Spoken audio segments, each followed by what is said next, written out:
Welcome back na naman dito sa ating mga ka-best friend dyan. Panibagong vlog, panibagong araw, panibagong activities na naman ang ating obserbaran sa araw na ito. At nandito tayo ngayon sa Tribu Tario. Kasama natin si Rody Rosiana, ang Rusi. Yan.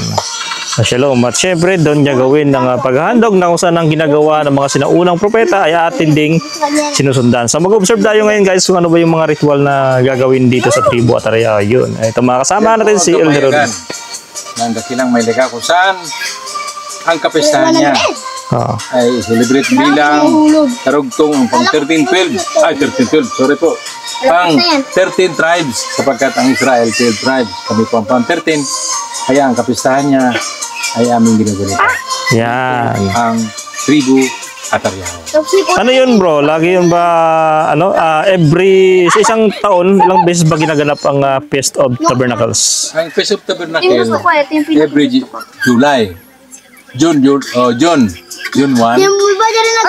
Ibig sabihin, kada taon. Kada taon, every year ginaganap sa month ng July. July. Ayun, para mas klaro. Pagdating ng Tinong linggo, balik ka. kapistahan niya, pagdating ng 9 o 10, ayan ang tinatawag natin yung ayuno o fasting. Pagdating ng 15, Tabernacle. Feast of Tabernacles. Okay. Tabernacle. Kaya kasama ito 21 bilang pag-celebrate sa kanyang kapistahan. Okay, very good. Yan po ang gawain ng Tribu Ataryaho bilang 13 tribes. At hindi lang doon, mag-obserba tayo dito sa paghandog. Obserbaran din natin itong na-establish nila sa 1 week. Ito po yung tabernacles o yung mga tulda. Ay pupunta natin yan mamaya at ipapakita namin sa inyo kung ano ba itsura ng mga tulda na nakalatag dito sa gilid ng panambahan. So ayan, pupunta. Ikaw bro, may ano ka na? Mayroon ka ng tulda na ginawa? Wala pa? Ito nga yung pinakatulda ko, ginawa namin to kasi may ulan kasi pwede naman daw to kasi ito ang at least hindi sa bahay kundi gumawa ng tulda. Ito na ginawa ko para matulugan namin sa buong magdamag. Kasi ang ibig sabihin nakikisa kami sa kapistahan. Ilan to? Gawain ng Alyon Yahweh na si dakilang may lika na si Yahweh o short form Yahweh. At yun po ang kanyang pinagbilin sa kanyang mananaban na gunitain ang kanyang mga gawain ang kapistahan. Okay. Dahil Feast of Tabernacle ngayon, mga ka-best friend, pesta ng tulda, ay pupunta natin itong mga tulda na ginawa nila dito. Tara, let's go! Dahil nga pista ng Tabernacle ngayon, makikita natin yung mga nakalagay dito ng mga tent. Ayan. So, ayan, papasok tayo dito kung ano ba yung mga nakalagay dito. So, ginamit ito for 1 week. Yun. So, talagang ginamit dito ay trapal lang. Ito. Trapal ba to bro? Trapal no? Plastic. Plastic siya. So, matibay na klase ng plastic yung ginamit, no? Para lang maka-establish ng tulda. So, ito yung palaspas. Parang lukay. Tent nila. So, acceptable yung tent na tinatawag, no? Yan. Pagkapasukitin ng hayop. Oo. Baka yung bata, pagising, wala na. Wala na, baka inano na ng sawa. So, gumamit ng tent. So, okay din naman yan. Safety sa insekto. Yun, may libre pang tubig, oh. Libre pa tubig. Okay. Punta naman tayo sa ibang area nitong tulda. Yan.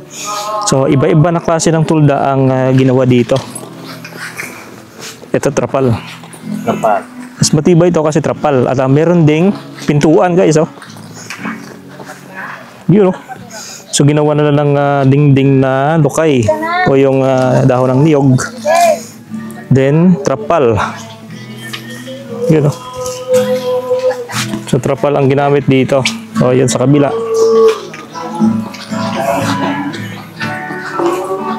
Ito naman ay plastic tin tulad noong nandun. So halos lahat ginamit dito ay puro plastic na makakapal. Yun, ito naman ay simpleng tolda lang. Pero part pa rin ito ng Feast of Tabernacles. Yan. So tinayo lang dito, nilagyan lang ng kawayan. Yun. Ayun naman ang cute, oh. Puntahan natin itong isa. Ang cute ng tulda na ginawa. Siguro bata yung gumawa nito. Ulit ng pagkagawa ng tulda. Ganito yung activities dito pag panahon ng Feast of Tabernacles. Every year sa month ng July. Yan. Ito naman, sa'yo ba to? Sa'yo yan? Sa'yo itong tulda? Para ikaw gumawa eh. So ito, payong naman ang ginamit dito para maging silbing bubong sa area nito. Akala ko nga nakaraan CR pero tulda pala. So sa pamagitan ng ganitong pag-celebrate ay malaking pag-alala sa bansang Israel, no, yung panahon nila Moises, no. So yun, may isa rin yun, trapal din ang ginamit. So halos lahat ng ginamit na tulda dito ay trapal and hard plastic. Yan. Ito naman ay trapal siya, pero okay naman siya dahil maganda yung pagkagawa. Yan. So katabi lang nito yung Temple of Yahweh, the house of prayer for all chosen Gentiles, no? So marami kasi mga nagsasabi ng Gentiles ay hindi daw acceptable sa Israel, pero ayon nga sa Biblia, ang Hintil isa rin sa pinili bilang worshippers ng Alyon Yahweh. Yan. So ito naman yung ganda ng mga tulda nila dito kasi nasa ilalim siya ng mga puno. Okay. So mamaya proceed tayo dun sa sa handog kasi meron palang offering handog na susunugin. So mag-observe tayo dun sa dulo. Tara at punta tayo dito sa likod ng bahagi nitong templo. So ito naman yung napakagandang view dito pag nandito tayo sa likod na bahagi nitong temple. Ayan, makikita natin dito ang mga nagtataas ang kabundukan sa banda ng Isabela.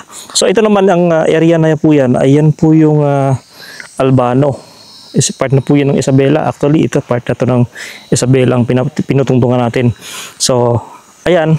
Hanggang dito, Isabela po yan. So, ang ganda ng location dito, mataas. At kung makikita natin, talagang progressive na. Marami ng mga puno. Unlike ng mga nakaraang mga taon na talagang kalbo itong mga kabundukan. So ito marami na talagang mga puno dito. Isa rin sa mga activities na ginagawa ng tribo ay itong pagtatanim ng mga puno na kung saan ay malaking pakinabang sa ating kalikasan. Papasok na nga tayo mga kabest friend dito sa loob ng templo kung saan ginagawa itong paghahalo ng insenso at ng harina mga ka-best friends. So ganito nila minimix, dinudurog muna and then mimix nila yung harina na pure na mamahalin mga ka-best friend, then gagawin itong tinapay. Okay, matapos natin makita yung preparation nitong inihandog nila ay punta tayo dito sa harap na bahagi nitong templo. Ito naman dito sa harap makita natin yung altar. Ayan guys, ayan yung altar kung saan sinusunog itong handog na inialay dito. Yan. So may mga panggatong na naka-ready. Yan, ito. Sapat na ito yung gatong ko yan? Sapat na yung panggatong?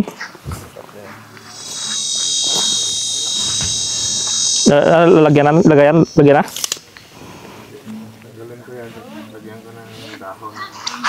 So ayan, na-ready na itong panggatong. Yan, nandiyan na sa taas guys. No?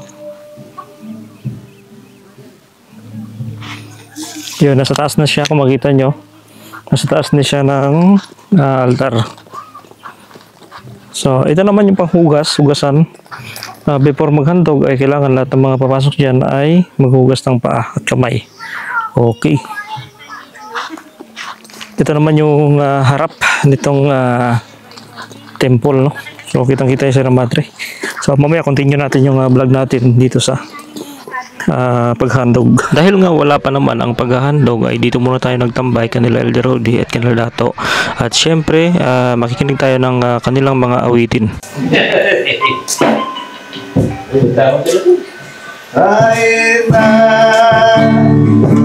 I love you. Mga tukso, mga problema, umahadlan. Kala ko sa daanan.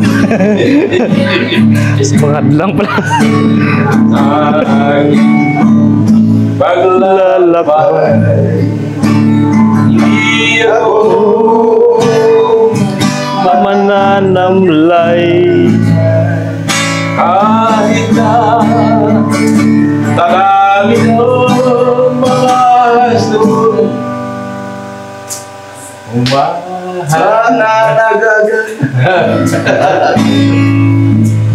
Sana nagagalaw na record. Delikado ka, delikado. Yung maraming Ano yung nagagawin? Ayan.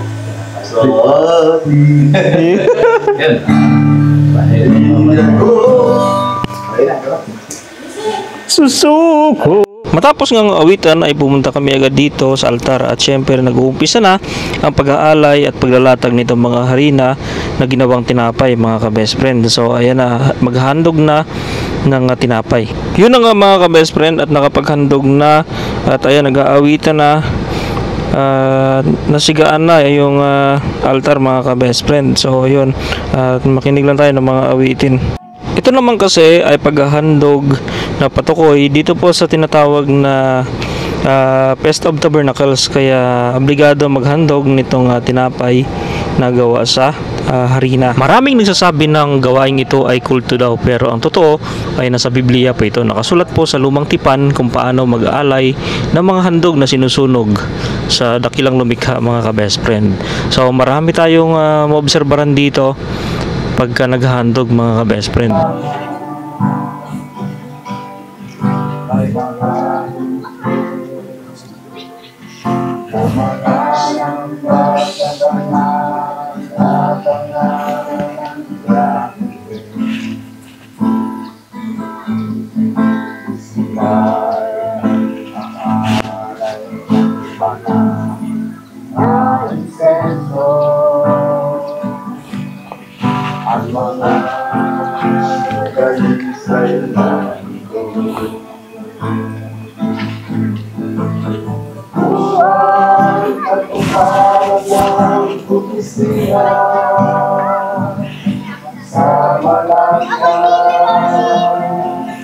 Unonse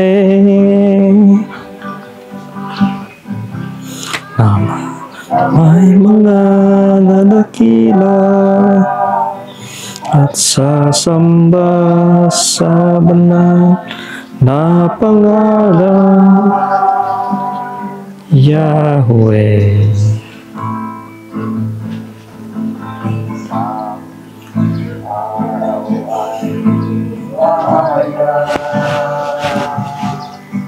At ito ang natupad ng tribo at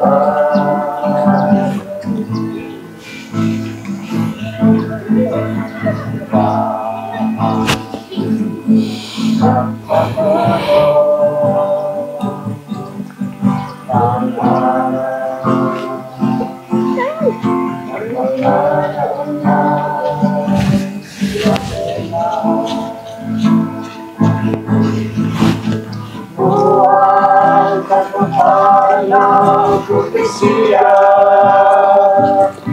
sa Malakya 1:11 na may mga lalakila at sasamba sa banal na pangalan Yahweh. Ito ang katuparan ng propesya Sa Malakyas 1:11 may mga dadakila at sasamba sa banal na pangalan Yahweh. sasamba sa banal na pangalan Yahweh. Sasamba sa banal na pangalan Ang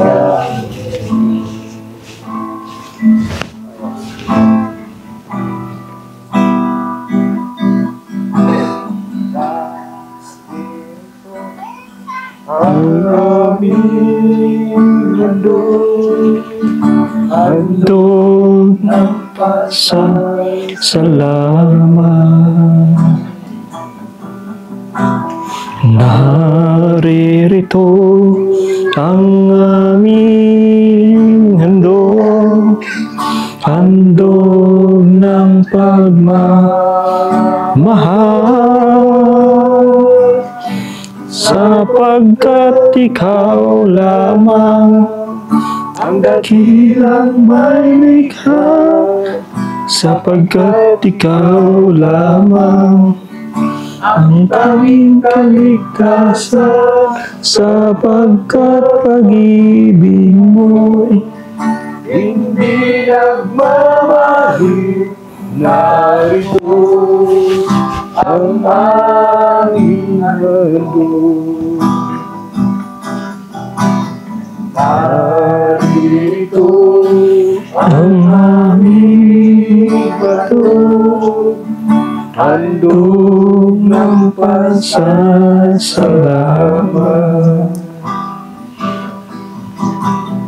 Narito ang aming handog, handog ng pagmamahal,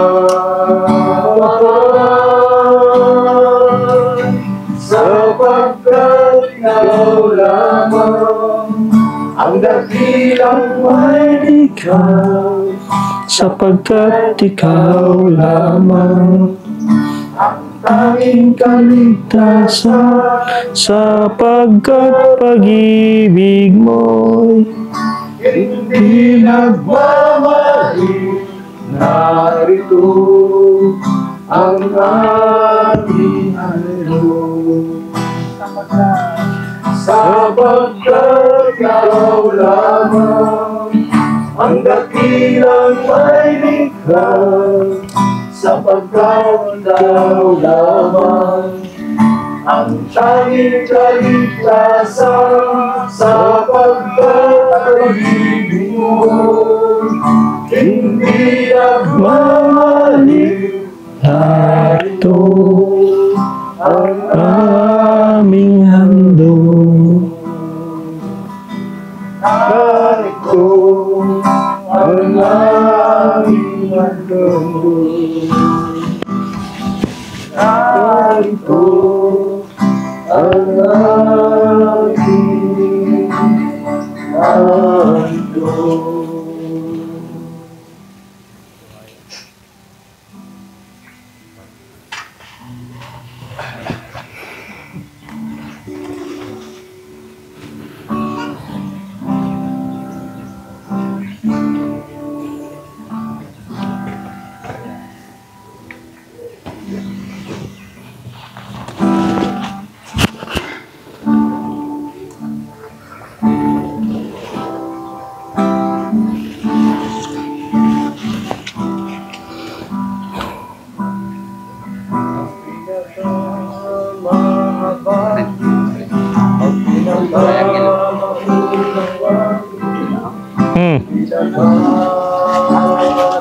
Triangle. Kita nito. Oo nga, no? Yun o. Oo. Meron naman. Ang pinakamalawak, ang pinakamakapangyarihan. Oh, Yahweh, oh, Yahweh, sinasamba kita ng iyong puso. Yahweh, oh, Yahweh, sinasamba kita ng Yahweh. Ang pinakamahusay, ang pinakamaunawain, na pinakadakila sa lahat. Ang pinakamalawa, ang pinakamakapangyarihan.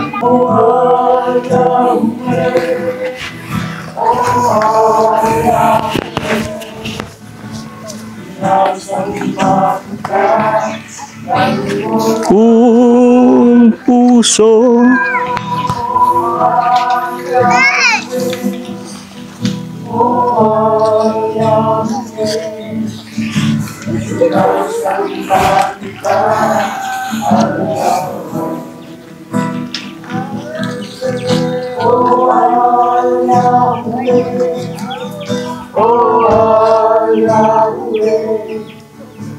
Sinasamba kita ng buong puso, oh Yahweh, oh Yahweh.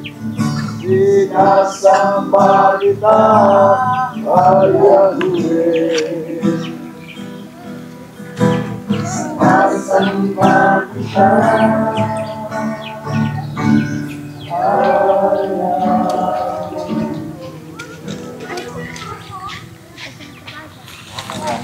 Init, grabe.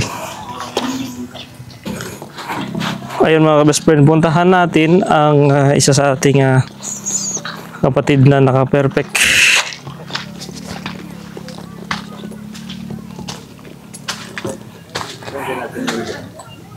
Mamaya na ko yun ba? Yung katulad sana nung bahay ng kabayo. Gano'n, no? Para anytime na gagamitin ko yun.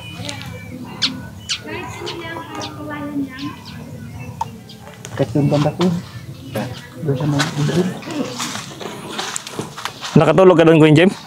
Nakatulog kayo doon? Sige, sila Kuya Jem pala nakagawa lang ka. Ano yun, na perfect nyo? Hindi, sumablay lang kami ng isa kasi yung bagyo ba? Yung time na yun?